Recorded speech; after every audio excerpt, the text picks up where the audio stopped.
प्रधानमंत्री के घर के पलंग पर सोकर जनता आनंद उठा रही है।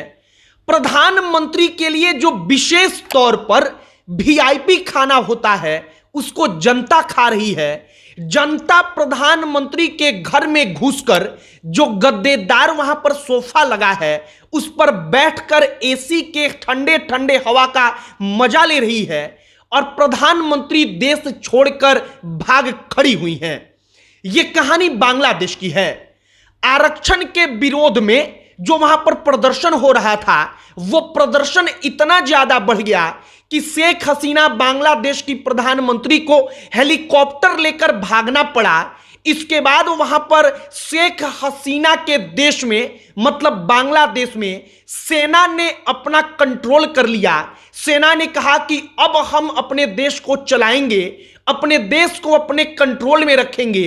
रिपोर्ट में कहा जाता है कि जो हिंदू हैं उन हिंदुओं के घरों को जलाया जा रहा, हिंदुओं को टारगेट किया जा रहा और यह सब कुछ आरक्षण के विरोध में एक प्रदर्शन होता है और वही प्रदर्शन देखते ही देखते इतना बड़ा बन गया। आपको बांग्लादेश में क्या कुछ हुआ है, प्रधानमंत्री के घर में जो तमाम तस्वीरें सामने आई हैं कि जनता जाकर वहां पर सोई हुई है, जनता ने कब्जा कर लिया है, उन तमाम तस्वीरों की एक एक कहानी और बांग्लादेश में ऐसा क्यों हुआ यह सब कुछ आपको बताएंगे। लेकिन उससे पहले हमारा नमस्कार स्वीकार करिए। हमारा नाम मोहित कुमार सिंह है और अब बांग्लादेश की कहानी को जरा गौर से सुनिए। जैसे अपने भारत देश में आरक्षण दिया जाता है वैसे ही बांग्लादेश में भी आरक्षण दिया जाता है। अब बांग्लादेश के आरक्षण का जो कोटा है वो अपने भारत देश से अलग है। अब बांग्लादेश का कोटा आरक्षण का सबसे पहले समझिए। 56% कोटा जब हमने पढ़ा तो पता चला कि बांग्लादेश में मिल रहा था, आरक्षण दिया जा रहा था 56%। अब 56% कोटे में कौन कौन था, तो बांग्लादेश जब आजाद हुआ तो उस आजादी के लिए जिन्होंने लड़ाई लड़ी उनके परिवार वालों को मिल रहा था। उसमें कुछ प्रतिशत अल्पसंख्यक जो थे उनको मिल रहा था और अल्पसंख्यक का मतलब कि बांग्लादेश में मुख्य रूप से हिंदू, इसके बाद क्रिश्चियन जो है, ईसाई। अब इन तमाम आरक्षणों का विरोध होता है। बांग्लादेश की सरकार साल 2018 में जब प्रदर्शन होता है तो आरक्षण को खत्म कर देती है। जो बांग्लादेश का एक हाई कोर्ट होता है वो सरकार के फैसले को पलट देता है, कहता है कि ना, आरक्षण का कोटा लागू रहेगा। अब जो छात्र होते हैं वो इसके विरोध में उतरते हैं और ये विरोध देखते ही देखते इतना ज्यादा बढ़ जाता है कि बांग्लादेश के प्रधानमंत्री को, शेख हसीना को, जिनका नरेंद्र मोदी के साथ बड़ा अच्छा रिश्ता रहा है, हम तमाम अलग अलग मौकों पर देखते रहे हैं, उनको अपना देश छोड़कर हेलीकॉप्टर लेकर, विमान लेकर भागना पड़ गया। शेख हसीना अपने प्रधानमंत्री के पद से इस्तीफा देती हैं। कुछ ही मिनट के अंदर उसके बाद बांग्लादेश के छात्र जो होते हैं, जनता जो होती है, वो जनता पीएम के घर में, उनके पीएम हाउस में जाकर जहां पर प्रधानमंत्री सोती थी उस कमरे में उस गद्देदार पलंग पर सोने लगती है। उस सोफे के ऊपर बैठती है जहां पर प्रधानमंत्री बैठती थी, जहां पर सेना के ऑफिसर बैठते थे, बड़े बड़े मंत्री बैठते थे, मीटिंग होता था, पूरा का पूरा देश चलता था। उस पर जनता का कब्जा हो गया। शेख हसीना बांग्लादेश छोड़ चुकी हैं, वो अपने देश को छोड़कर वहां से निकल गई हैं। लेकिन अब जो कई सारे रिपोर्ट्स आ रहे हैं वो और अधिक परेशान करने वाले हैं। कई सारे रिपोर्ट्स में कहा जा रहा है कि जो बांग्लादेश की राजधानी है ढाका, बांग्लादेश के और जो अलग अलग इलाके हैं वहां पर हिंदू कॉलोनियों को टारगेट किया जा रहा। जहां पर हिंदू आबादी है, वो जो अल्पसंख्यक हैं जिनको 5% आरक्षण दिया जा रहा था उसका भी विरोध इसी में था। अब इसी के नाम पर हिंदू बस्तियों को टारगेट किया जा रहा, इस प्रकार का रिपोर्ट सामने आ रहा है। अगर हिंदू बस्तियों को टारगेट किया जा रहा तो यह सरासर गलत है और गलत का विरोध अब देखना होगा कि कितने सारे देश मिलकर करते हैं। हमको उम्मीद है कि कोई नहीं करेगा, क्योंकि अगर किसी और धर्म का बात होता है तो उनके लिए बोलने वाले 50, 60, 70 देश हैं। हिंदुओं के लिए बोलने वाला कोई देश है ही नहीं। अब बांग्लादेश का सिचुएशन जरा आप समझिए। प्रधानमंत्री के कार्यालय में जनता घुस गई, जैसा हमने श्रीलंका में देखा। प्रधानमंत्री को जो वीवीआईपी खाना मिलता है, वीवीआईपी खाने में पनीर होगा, मटन होगा, चिकन होगा, तमाम अलग अलग प्रकार का व्यंजन, तमाम अलग अलग प्रकार की चीजें, उन तमाम चीजों पर जनता कब्जा करती है। कहा जा रहा है कि उसको लूटने के लिए होड़ मच गई कि कौन कितना लूट लेगा।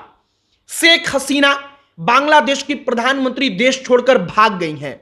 जो आर्मी चीफ हैं वो आर्मी चीफ देश को अपने कंट्रोल में ले चुके हैं और आप एक प्रकार से कह सकते हैं कि बांग्लादेश में तख्ता पलट हो गया।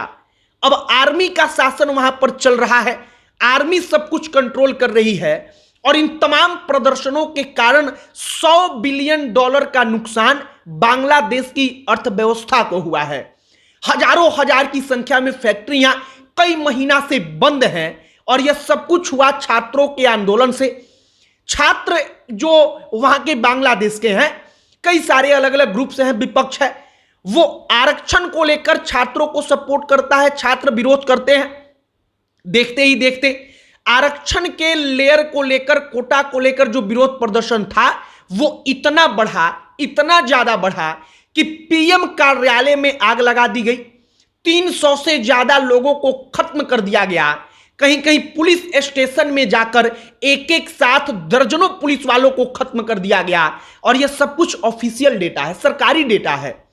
सरकारी डेटा आम तौर पर जो असल डेटा होता है उससे कितना कम होता है, आम जनता इसको जानती है, आप भी समझ पा रहे होंगे। फिलहाल बांग्लादेश में हिंदू बस्तियों के ऊपर विशेष तौर पर खतरा मंडरा रहा है। एक सच्चाई है, हिंदुओं को वहां पर संगठित रहना होगा तब तक जब तक कि सेना सब कुछ कंट्रोल नहीं कर लेती। बांग्लादेश की स्थिति बिगड़ चुकी है। भारत वहां पर कुछ कर नहीं सकता जब तक कि बांग्लादेश की आर्मी ऑफिशियल तौर पर, आधिकारिक तौर पर भारत सरकार से मदद नहीं मांगती। वो नहीं कहती कि हमको भारत का मदद चाहिए, भारत की सेना यहां पर आए, तब तक भारत कुछ नहीं कर सकता। फिलहाल बांग्लादेश की स्थिति खराब है। प्रधानमंत्री के बिना आर्मी वहां पर अब अपना रूल चला रही है। जनता प्रधानमंत्री के गद्देदार सोफे पर बैठकर अपने आप को मालिक बना चुकी है और बांग्लादेश की यह स्थिति जो है उसकी तुलना आप श्रीलंका से भी कर सकते हैं। हालांकि मामला दोनों का अलग अलग था।